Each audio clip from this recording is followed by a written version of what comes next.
Hello guys, मैं खेल रहा था रैंगल। यहाँ पे मिलती है पिस्टल, ऊपर जाता हूँ, स्कॉर्पियन मिलती है। यहाँ पे पूरे 3 बंदे आते हैं।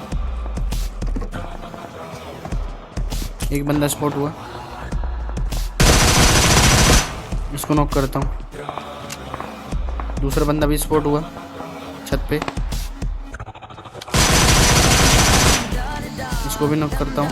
इसका तीसरा बंदा पुश मारता है,